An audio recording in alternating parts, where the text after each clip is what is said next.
Welcome back to my channel cooking class with Zahra Bukhari. आज हम लेकर आए हैं शामी कबाब की रेसिपी जो बहुत ही ज़्यादा मज़ेदार बनकर तैयार होगी। किसी किसी के शामी कबाब टूट जाते हैं, लेकिन आज हम आपको फुल टिप्स एंड ट्रिक्स बताएंगे कि किस तरह बहुत ही ज़बरदस्त शामी कबाब तैयार किए जाते हैं।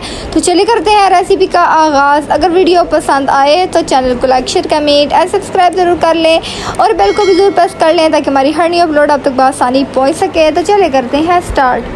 जी बिस्मिल्लाहिर्रहमानिर्रहीम। अस्सलाम वालेकुम वीवर्स, के हाल है? ठीक हो? इंशाअल्लाह मेरे सारे बहना भाई बिल्कुल ठीक हो सन। असी भी अल्लाह पाक दे करम नाल बिल्कुल ठीक हाँ।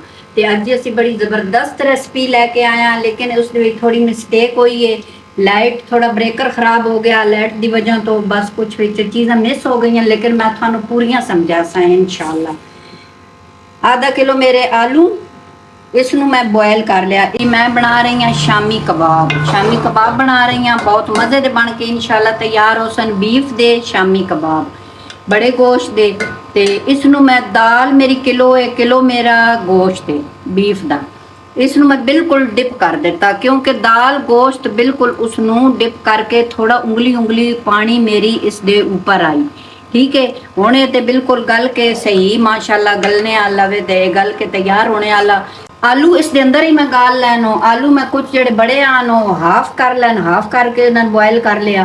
ते दूसरे मेरे बिल्कुल साबत हैं। ठीक है, ये हो गया। ते दो मैं डालियां इस दे विचो ये आलियां छिलके ना, इन्हां दी मैं कटिंग नहीं की ना मैं इन्हां पीसिया। वो डाल दित्तियां लहसुन दी महन कलियां, ये डाल दित्तियां नो गठियां। ते इस दे नाल दे मैं 4 प्याज डाले कट के मोटे मोटे ना, तकरीबन 4 पीस कर लो। 4 पीस कर लो या जिस तरह थोड़ी मर्जी इस तरह कर लो। छिलके इस दे अंदर डाल देते। ठीक हो गया। इस तरह 4 मेरियां बड़ियां चमचा दड़ा मराचे। ठीक है, ये आलियां मैं डाल दित्तियां। 1 चम्मच मेरी पिसी हुई लाल मिर्च तिखी वाली ये आली डाल दी। हाफ जीरे दी चम्मच है वो डाल दी। पपरीका पाउडर हाफ चम्मच, ये शिमला मिर्च का पाउडर होंदा, इस दे नाल कलर होंदा, ये तिखी नहीं होंदी। ठीक हो गया। 1 चम्मच भर के मैं डाल दी हल्दी पाउडर। ठीक हो गया। ते 3 चम्मच मैं भर के इसकी धनिया पाउडर पीसे होया ये डाल दिता। ते ये सारिया चीज़ां मैं अंदर डाल दित्तियां। 4 मैं हरिया मिर्चां डाल दित्तियां।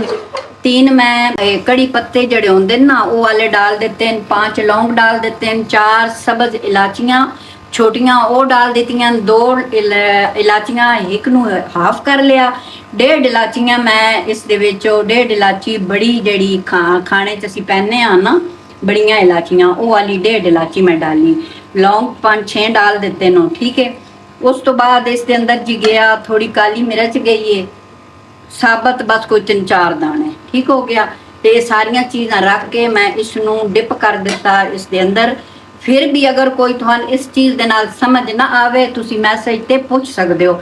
मेरी वीडियो जितनियां भी हैं ना, अगर तुहान जिस चीज़ की समझ नहीं आती तुसी मैसेज करके ज़रूर पूछा करो, क्योंकि असी एक चीज़ बना रहे हैं ते साडा हक बनता कि असी तुहान सही तरीके नाल समझाइए। तो जी माशाल्लाह दाल मेरी गल गई, गोश्त भी गल गया, लेकिन पानी इसका बिल्कुल खुशक कर देना। अजी इसका पानी है अंदर, ये बिल्कुल खुशक करने का इंतजार करना। गोश्त भी गल गया तो दूसरी दाल भी गल गई। तुसी नाल चम्मच इसकी चलानी ताकि नीचे ये लगन ना, फिर जल वैन ना तो उसका जायका नहीं लगना जी। असी इस दिन ठंडा कर लिया सारा दाल ते गोश्त। तो शामी कबाब दा बिल्कुल वेखो ना खुशक हो गया, ते कोई नीचे लगे नहीं है, इतना मज़ेदार। ते ये आला तैयार हो गया, ठंडा हो गया। इसते जड़ा गोश्त है या अंदर जड़ियाँ चीज़ां डालियां ना, दूसरा दालचीनी 2 टमाटर भी डाले आन। ठीक है, ते वो वालियां चीज़ां जड़ियां ना वो असी निकाल लियां। दालचीनी इलाची जो भी चीज़ आई वो सारियां निकाल लियां। इसते असी गोश्त अलहदा करके ठंडा करके इस रेशे कर लें। ते इसनू असी अलग हुण इसनू ना जड़ा मशीन डाल के, तुहाडे कोल मशीन नहीं है तो तुसी जिसनू कुरी डंडा या जो भी तुसी बोलते हो, दौरी डंडा जो भी कहते हो, उस दे विच तुसी इसनू पीस लो। ठीक है, ते इसनू कर लेने ग्रैंड जिहा जी। इसके अंदर डाल देने अंडा, फिर इसनू कर देने बंद।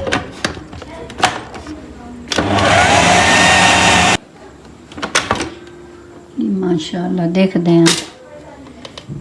माशाल्लाह सही सही खुशक के खराब नहीं होंगे ना, बस ये चीज़ वेखनी होती ताकि खुशक होन। फिर इस दे विच अंडा ऐड करो, तुसी जो भी ऐड करो ना।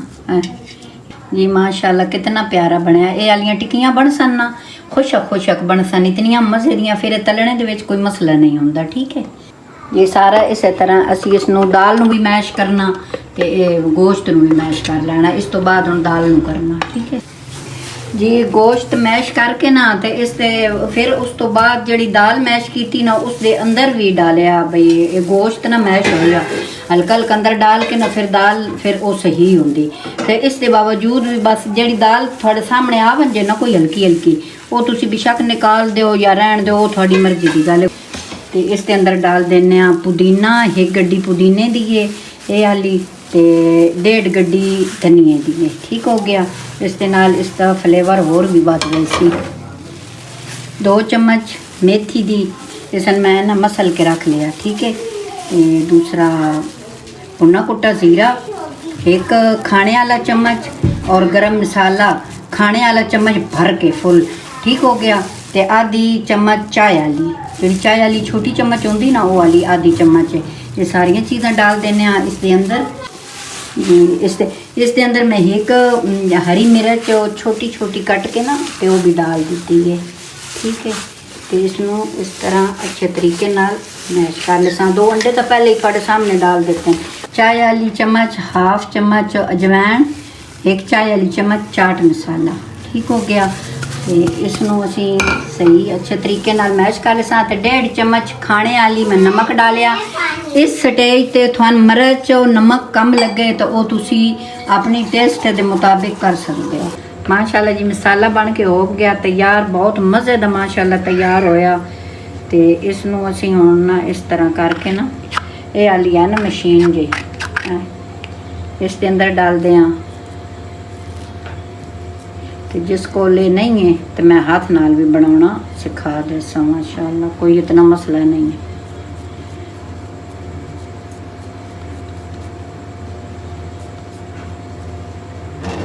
हल्का जहा ऑयल उत्ते लाया।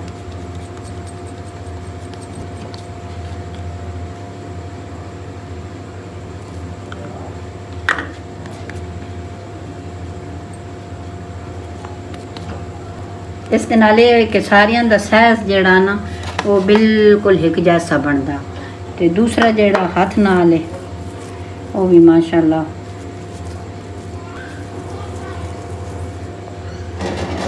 थोड़ा जहा ऑयल ला लेना ताकि इसकी शाइनिंग थोड़ी,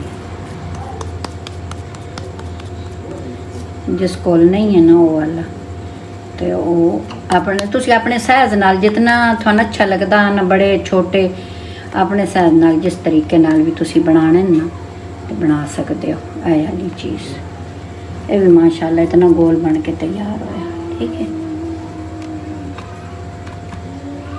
ये दूसरे सारे मैं इस दे नाल ही बना सा।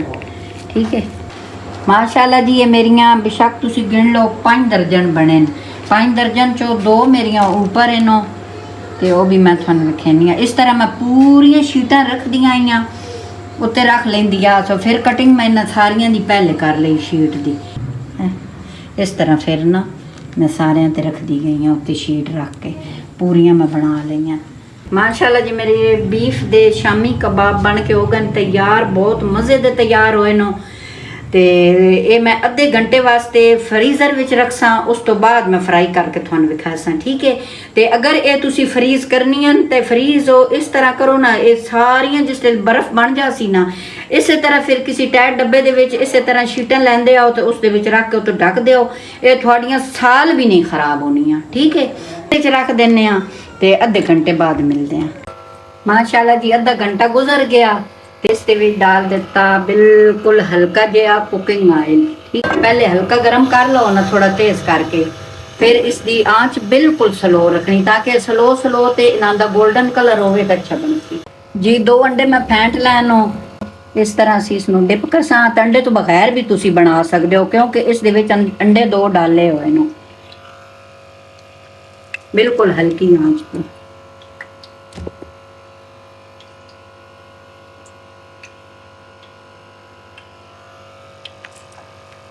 ये बिस्मिल्लाह इस तरह जी बहुत मज़े दियां बन के तैयार हुई दोनों साइडों तो वेखो। बिस्मिल्लाहिर्रहमानिर्रहीम।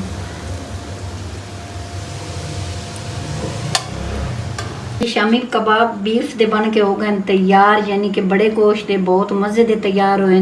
ते आओ जी थानू मैं चेक भी करनियां हैं ते बड़े गर्म, लेकिन अपने वीवरन में माशाल्लाह है चीज़ देखो ना, माशाल्लाह कितने प्यारे बने, मज़ेदार। तो तुसी भी बने आए इंशाल्लाह, थोड़े गरम गरम ही चेक कर लेने। माशाल्लाह बहुत मज़े दे बने ते इंशाल्लाह थोड़े भी मज़े दे बन सानो। ये अगर असी बाजारों लैवीए ना तो दर्जन इतने महंगे देंदे ना, अगर इस घर दे विच असी चीज़ां तैयार कर लैने एक तो साड़ियां बच्चियां भी समझ आ वेंदी, दूसरा बचत भी हो वेंदी। ठीक है जी, इस दे नाल मैं चाहनी हां इजाजत। अपना रखा है ढेर सारा ख्याल, मेरे वास्ते मेरी फैमिली वास्ते कर दे दुआ।